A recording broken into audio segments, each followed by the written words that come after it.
మన పెట్టుబడి మన పిల్లల భవిష్యత్తు కోసమే కదా. మీ పెట్టుబడికి నమ్మకమైన వేదిక శ్రీ వాసవి ప్రాజెక్ట్స్.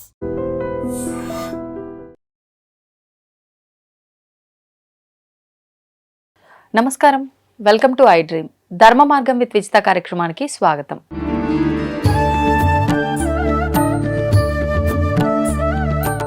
నమస్కారం అండి. శ్రీమాత్రే నమః. మనకి ప్రతి మాసంలో సంకష్టహర చతుర్థి అనేది వస్తూనే ఉంటుంది. కొంతమంది అది వ్రతంలా ఆచరిస్తూ ఉంటారు, కొంతమంది వాళ్ళ కోరికని బట్టి ఆచరిస్తూ ఉంటారు. కానీ ఇది ఒక వ్రతంలా ఆచరించే విధానం. విశేషంగా ఈ సంకష్టహర చతుర్థి మాఘమాసంలో ప్రత్యేకము అని చెప్పి అంటూ ఉంటారు. దానికి ఒక కథ ఉంది అని అంటూ ఉంటారు. అసలు ఏంటి ఆ కథ? ఎవరైనా ఆచరించవచ్చా? అసలు ఎవరు ఆచరించవచ్చు? దాని గురించి వివరణ. శ్రీ మహాగణాధిపతయే నమః. గణపతి అనేక అవతారములను స్వీకరించారు. మనం కాశీ లాంటి క్షేత్రములు వెళ్ళినప్పుడు ఒక్కొక్క ప్రాకారానికి 8 చొప్పున 8,856 గణపతులు అక్కడ ఉన్నారని, అలాగే షోడశ గణపతులు అని, 21 మహాగణపతులు అని, 32 గణపతులు అని, ఇలా గణపతుల అవతారాల గురించి చాలా పురాణాలు చాలా విశేషంగా చెప్పుకుంటూ వస్తున్నాయి. కానీ మనకి నిత్యంలో ఉన్నటువంటి స్వామి పేరు చెప్పుకోవాలి అంటే సంకష్టహర గణపతి అనే పేరుని ఎక్కువ చెప్పుకుంటూ ఉంటాం మనం. మనకు ఆ పేరులోనే మనకు అర్థమైపోతుంది. సంకష్టహర అంటే తీవ్రమైనటువంటి కష్టములు. కష్టములలో సంకష్టం అంటే గీతంలో సంగీతం లాగా కష్టములలో సంకష్టం అంట. అది చాలా గొప్ప కష్టాలండి అని చెప్తారు. చాలా అద్భుతమైన కష్టాలండి అంటే కష్టాల్లో కూడా గొప్ప కష్టాలు. అటువంటి కష్టాలని కూడా తీర్చి హర అంటే దాన్ని నాశనం చేసి వీళ్ళకి సుఖాల్ని అనుగ్రహించేటటువంటి గణపతికి సంకష్టహర గణపతి అనే. ఒక రకంగా గొప్ప కష్టాలంటే బాగా ఎక్కువ కష్టాల్లో ఉన్నారు, బాగా ఎక్కువ కష్టాలు, చాలా కాలం ప్రయత్నం చేసినా తీరని కష్టాలు, వాటికి మన సంకష్ట. సంకట చవితి అని కూడా లోకంలో పేరు. సరే, కటం అన్నా కూడా విఘ్నం అని ఒక పేరు. సరే, ఎలా పిలిచినా స్వామికి నష్టం లేదు. ఆయన అన్ని ఇస్తూ ఉంటాడు. ఆయన ఎప్పుడు నవ్వుతూ ఉంటాడు. ఎందుకనంటే మీరు గణపతిని ఉగ్రంగా మీరు ఎప్పుడు చూడరు.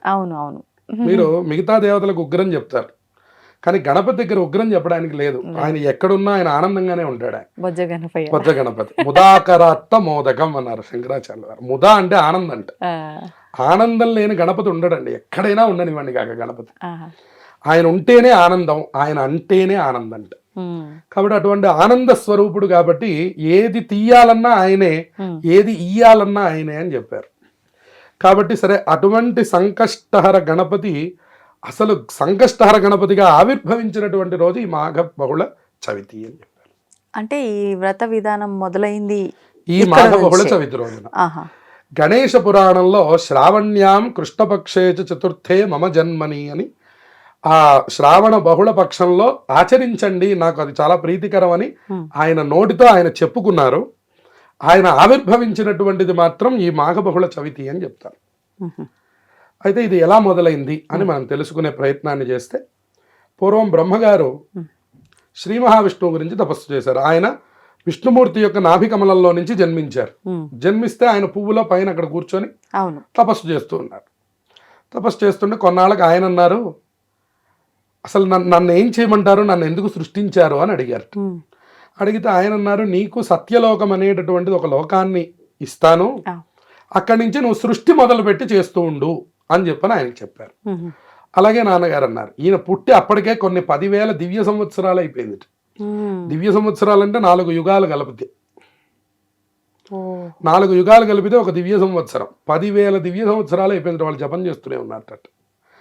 సరే, మొత్తం అయిపోయిన తర్వాత అసలు నన్ను ఎందుకు సృష్టించారు మీరు? నేను ఇక్కడ పైన పువ్వులో కూర్చొనే ఉన్నాను, మీరు ఇక్కడ కింద పడుకునే ఉన్నారు, ఏం జరుగుతుంది అసలు అంటే, లేదు నీకోసం జ్ఞానం అనేటటువంటి దేవతను కూడా సృష్టించాను, ఆ సరస్వతీదేవిని పక్కన పెట్టుకొని ఆ జ్ఞానంతో నువ్వు సృష్టించేస్తూ ఉండు, దానికోసం నిన్ను సృష్టించానని చెప్పని ఆ బ్రహ్మగారిని తీసుకుని వెళ్ళి సత్యలోకం అనేటటువంటి లోకాన్ని సృష్టించి, సత్యలోకంలో బ్రహ్మ సరస్వతులు ఇద్దరిని కూడా కూర్చోబెట్టి ఇక్కడి నుంచి మీరు సృష్టి చేయండి అంటే ఒక రకమైన తపస్సు తర్వాత ఆయనకి ఈ అర్హత వచ్చింది. ఈ అర్హత కూడా వచ్చింది.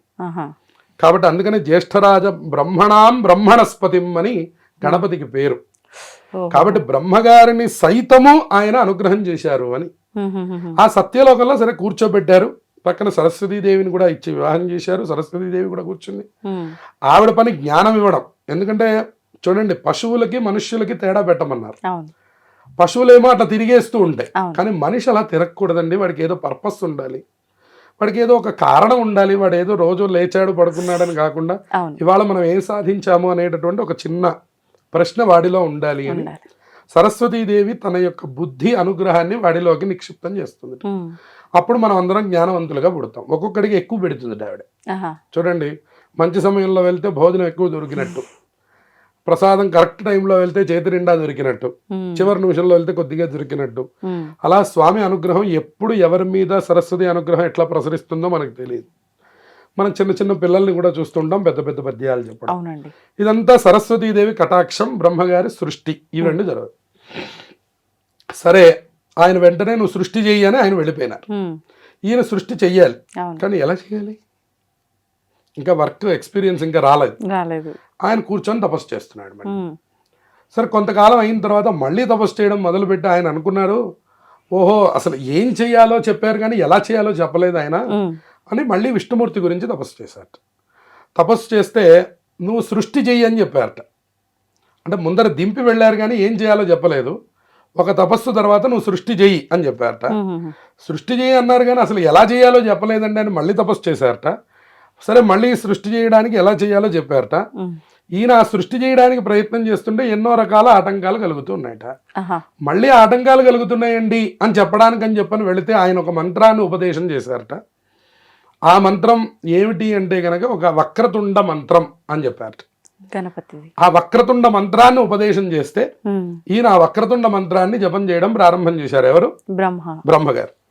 ఆ వక్రతుండ మంత్రాన్ని చెయ్యగా చెయ్యగా చెయ్యగా చెయ్యగా జపం ఆయనకు ఒక అద్భుతమైనటువంటి యొక్క రూపం కనపడిందిట. ఆ కనపడినటువంటి రూపం ఏమిటి అంటే ప్రణవం కనపడింది అని చెప్పారు. ఓంకారం కనపడిందిట మొట్టమొదట. ఒక తెల్లనైనటువంటిది. మీరు కూడా దీన్ని చక్కగా ఊహిస్తే మనకు కనపడుతుంది. చూడండి, మనం కళ్ళు మూసుకున్న తర్వాత మనకు ఒక క్యాన్వాస్ కనపడితే దాని మీద ఒక చక్కనైనటువంటి పెద్ద లైటు, మీకు ఆ చక్కనైనటువంటి ఆ లైట్ కనపడుతూ ఉన్నప్పుడు దాన్ని కొంచెం జూమ్ చేసి చూస్తున్నారు. అంటే తపస్సు ద్వారా ఇంకొంచెం దగ్గరికి వెళ్తాం. వెళ్ళిన తర్వాత అది కొంచెం ఏదో ఆకారం కనపడుతోంది అని అనిపిస్తుందట. ఇంకా కొన్నాళ్ళు తపస్సు చేసాం, ఇంకొంచెం దగ్గరికి వెళ్తాం. ఆ ఆకారం ఏమిటి అంటే ఓం అనేటటువంటిది తెలిసిందట. ఈ ఓమేనా అని ఇంకొంచెం దగ్గరికి వెళ్ళారట. వెళ్తే ఆ పైన ఉన్నటువంటిది ముఖము, కింద ఉన్నటువంటిది పొట్ట అని తెలిసిందట. ఓహో అని ఇంకొంచెం దగ్గరికి వెళ్తే ఆ ఓంకారంలోంచి బయటకు వచ్చినటువంటి గీత తొండం అని తెలిసిందట. ఆ తొండంలో నుంచి ఉన్నటువంటి యొక్క ఈ బిందువు ఏదైతే ఉందో అది ఉండ్రం అని తెలిసిందట. ఆ తర్వాత ఉన్నటువంటి పక్కవి రెండు ఏమిటండి అంటే అవి చెవులు అని తెలిసినాయట. అందుకని చెప్పని అలా నెమ్మదిగా ముందుకు వెళ్తూ ఉంటే ఆకారం ఎవరిది అంటే అదిగో ఆ వక్రతుండుడిది. వక్రతుండ మహాకాయ సూర్యకోటి సమప్రభ నిర్విఘ్నం కురుమేదేవ సర్వకార్యేషు సర్వదా. ఇంతకు మించినటువంటి మహామంత్రం ప్రపంచంలోనే ఏదీ లేదు అని చెప్పారు. మీరు ప్రతిరోజు కూడా బయటికి వెళ్ళేటప్పుడు అసలు ఈ మంత్రం చదువుకుంటే, సరే విష్ణుమూర్తి ఉపదేశం చేసింది బీజాక్షర సంయుక్తమైనటువంటిది, కానీ బ్రహ్మగారు మొట్టమొదట చూసినటువంటి తర్వాత చెప్పినటువంటి శ్లోకం మాత్రం ఇదే, వక్రతుండ అన్నారు. వక్రతుండ అంటే వంకరముగా ఉన్నటువంటి తొండము గలవాడా ఒకటి కాదు, వక్రములను తుండెములను చేయగలిగిన వాడా అని. వక్రం అంటే ఇబ్బందులు, ఆటంకాలు, విఘ్నాలు, మీరు ఏమైనా పేరు చెప్పవచ్చు. తుండెములు అంటే మన తెలంగాణ భాషలో నరకడం అన్నారు. అంటే విఘ్నాల్ని తొలగించడం, నరకడం, తీసిపారేయడం, దానికి ఏ పేరైనా పెట్టచ్చు. విఘ్నాలను తొలగించేటటువంటి వాడా అని అన్నాడు. మరి ఆయన ఎలా ఉన్నాడండి? మహాకాయ. నాలాగా మీలాగా లేడు ఆయన, ఇంకా మహాప్రకాశవంతంగా ఉన్నాడు ఆయన. ఎలా కనిపించాడు బ్రహ్మగారికి? దగ్గరికి వెళ్ళిన కొద్దీ పెద్దదైనటువంటి స్వరూపంతో కనిపించాడు. ఎట్లాంటి ప్రకాశంతో ఉన్నాడు? సూర్యకోటి సమప్రభ. ఒక సూర్యుడిని చూడలేకపోతున్నాం మనం, 12 అయితే కోటి సూర్యులకి సమానమైనటువంటి తేజస్తో ఉన్నట్ట. మనకు కనపడతాడా అండి? అసలు చూడలేము. కాబట్టి నిర్విఘ్నం గురుమేదేవ. సరే, నిన్ను చూస్తామా చూడలేమా మాకు తెలియదు స్వామి, మొత్తాన్ని మాకు అల్టిమేట్ గా కావాల్సింది మాకు ఫలితం. కాబట్టి మరి మీరు ఏం చెయ్యాలి అంటే నిర్విఘ్నం గురుమేదేవ అంటే విఘ్నాలు లేకుండా మాకు ఎప్పుడు చేయి స్వామి, విఘ్నాలు లేకుండా నువ్వు నన్ను అనుగ్రహం చేస్తూ ఉండు. అంటే ఎప్పుడు అంటే సర్వకార్యేషు సర్వదా, అన్ని పనుల్లో ఎల్లప్పుడూ అనేటటువంటి దివ్యమైనటువంటి మహామంత్రాన్ని బ్రహ్మగారు ఉపదేశం చేస్తే దాన్నే మనం గణానాన్త్వా గణపతిగుం హవామహే కవిం కవీనాముపమశ్రవస్తమం జ్యేష్ఠరాజం బ్రహ్మణాం బ్రహ్మణస్పద ఆనశృణ్వన్నోతిభిస్వేదసాదనం అనేటటువంటి వేదమంత్రాన్ని మనం చెప్పుకుంటూ ఉన్నాం. అవును. ఆ మహాకాయంతో ఉన్నటువంటి కోటి సూర్య సమప్రభంతో కనపడినటువంటి గణపతికే బ్రహ్మగారికి గణపతే వరం ఇచ్చారట. ఓ బ్రహ్మదేవా, ఈ రోజు నువ్వు నన్ను దర్శనం చేశావు, ఇంత తపస్సు చేసి ఈ రోజు నువ్వు నా దగ్గరికి వచ్చావు. ఈ రోజు ఏమిటి? మాఘ బహుళ చవితి. ఈ మాఘ బహుళ చవితి రోజున ఈ దర్శనం, నువ్వు చేసిన దర్శనం, ఎవరైతే ప్రపంచంలో ఎవరు నన్ను ఆ రోజు దర్శనం చేస్తారో, ఆ రోజు నన్ను పూజిస్తారో, ఆ రోజు నన్ను అర్చిస్తారో, ఆ రోజు నన్ను స్తోత్రం చేస్తారో, ఆ రోజు నన్ను ధ్యానం చేస్తారో, ఆ రోజు నా హోమాలు నిర్వహిస్తారో, ఆ రోజున నా తరఫున ఏ పని చేసినప్పటికి కూడా వాళ్ళందరినీ నేను కష్టములు లేకుండా అనుగ్రహం చేస్తాను. నా పేరు సంకష్టహర గణపతి అని ఆయన మొట్టమొదట బ్రహ్మగారికి వరం ఇచ్చినటువంటి రోజు మాఘ బహుళ చవితి.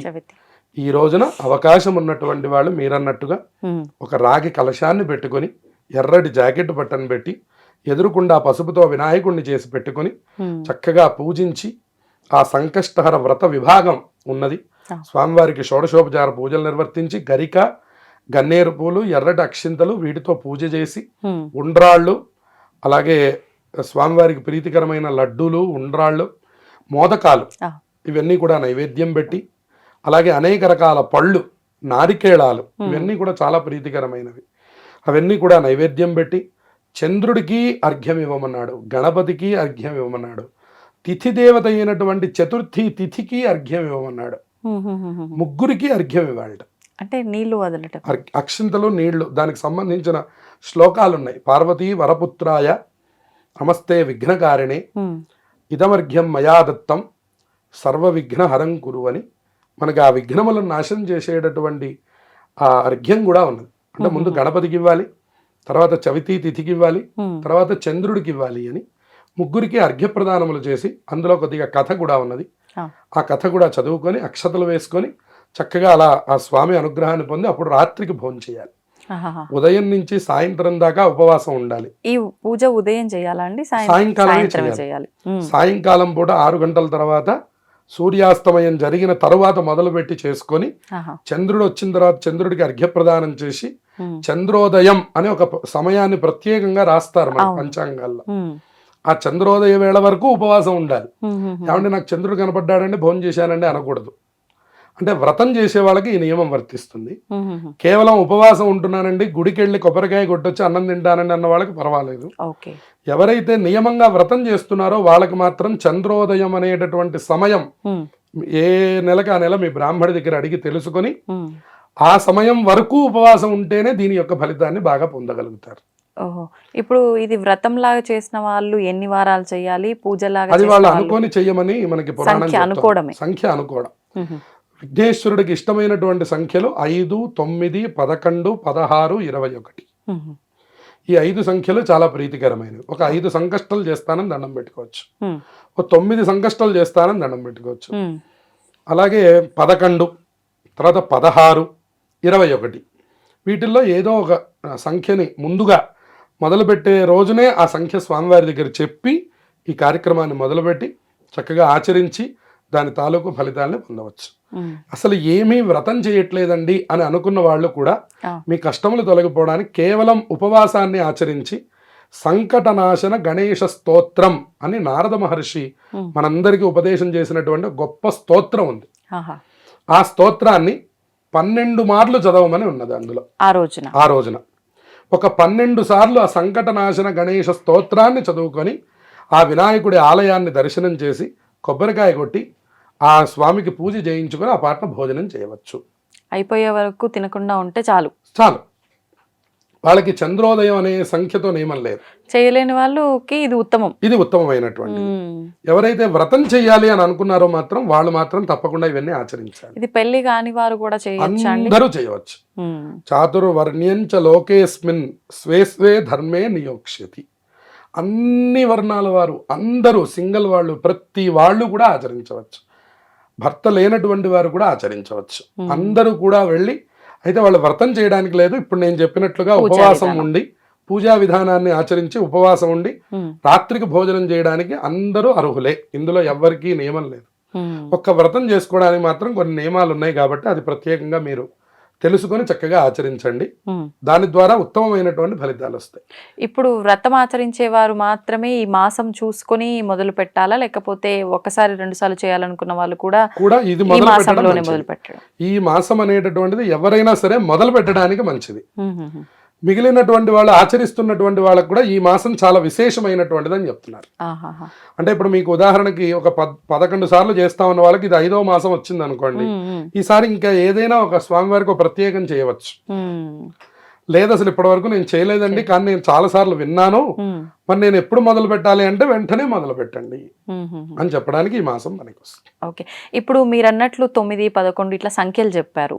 మరి మధ్యలో ఏదైనా మాసంలో అప్పుడు కుదరకపోతే అది వదిలిపెట్టి మరుసటివి కంటిన్యూ చేయొచ్చు. కానీ ఈ రోజున పూజలు ఇవన్నీ చేయకపోయినప్పటికీ ఉపవాసం వ్రతం అనేది, అంటే ఉపవాసం ఆచరించవచ్చా, ఆచరించాల్సిన అవసరం లేదా? చక్కగా ఆచరించవచ్చు. కేవలం నేను చెప్పినట్టుగా 12 సార్లు ఈ సంకటనాశన గణేష స్తోత్రం చదువుకొని ఈ సాయంత్రం వరకు ఉపవాసం ఉండి గణపతి ఆలయానికి వెళ్ళి పూజ అర్చన జరిపించుకొని ఇంటికి వచ్చి భోజనం చేసేయవచ్చు. దీనికి ఏ రకమైనటువంటి నియమాలు లేవు. తలస్నానం, ఉపవాసం, పూజ, 3 నియమాలు ఉన్నాయి. కాబట్టి ఇది అందరూ ఆచరించవచ్చు. ఏదైనా నోము చేసుకోవాలి వ్రతంలాగా అని అనుకున్న వాళ్ళకి కొన్ని నియమాలు ఉన్నాయి, దానికి పుస్తకాలు ఉన్నాయి. దాన్ని బాగా అనుసరించి చక్కగా తత్ప్రకారంగా ఆచరించండి. అందరూ సార్వత్రికంగా ఆచరించుకోవడానికి ఇప్పుడు నేను చెప్పినటువంటి పద్ధతి సరిపోతుంది. ఏదీ లేదండి, మరి మాకు ఉపవాసం ఉండడానికి కూడా మా శరీరం సహకరించదు, నాకు 70 ఏళ్ళు ఉన్నాయి, నాకు 80 ఏళ్ళు ఉన్నాయి, లేదా నాకు ఒక 450 షుగర్ ఉంది, మరి ఇప్పుడు మేమేం చెయ్యాలి అని అనుకున్న వాళ్ళకి తెల్లవారుజామున సమయం చెప్పారు. ప్రజల్పతి ప్రభాతకి హృదిస్మరం గణేశ్వరం అని. అంటే సూర్యుడు ఉదయించడానికంటే ముందరి సమయాన్ని గణపతికి అత్యంత ప్రీతికరంగా చెప్పారట. ఆ సమయంలో కనుక మీరు పూజ చేసుకొని, అంటే గణపతికి అష్టోత్తరం పూజ చేసుకొని ఉండ్రాలు తయారు చేసి నైవేద్యం పెట్టి సూర్యుడు వచ్చే లోపుగా మీరు గనక ఆ వినాయకుడు గనక పూజ గనక చేసేసినట్లయితే మీరు భోజనం చేసినా కూడా మీరు సంకష్ట వ్రతం ఆచరించిన ఫలితం మీ ఖాతాలో వేస్తారు. కాబట్టి తెల్లవారుజామునే లేచి సూర్యుడు వచ్చే లోపల పూజ పూర్తి చేసి ఈ విధానాన్ని ఎవరైనా ఇబ్బంది కలిగినటువంటి వాళ్ళు ఆచరించండి. చక్కగా ఉన్నటువంటి వాళ్ళు ఉపవాస వ్రతాన్ని ఆచరించి సాయంకాలం చేయండి. ఇంకా గణపతి మీద భక్తి ప్రపత్తులు ఉన్నటువంటి వాళ్ళు, దీర్ఘకాలిక కష్టములు ఉన్నటువంటి వాళ్ళు, కోరిక బలంగా నెరవేరాలి అని సంకల్పించినటువంటి వాళ్ళు వ్రత విధానాన్ని ఆచరించి కలశం పెట్టుకొని పూజ చేసి స్వామి అనుగ్రహాన్ని పొందండి.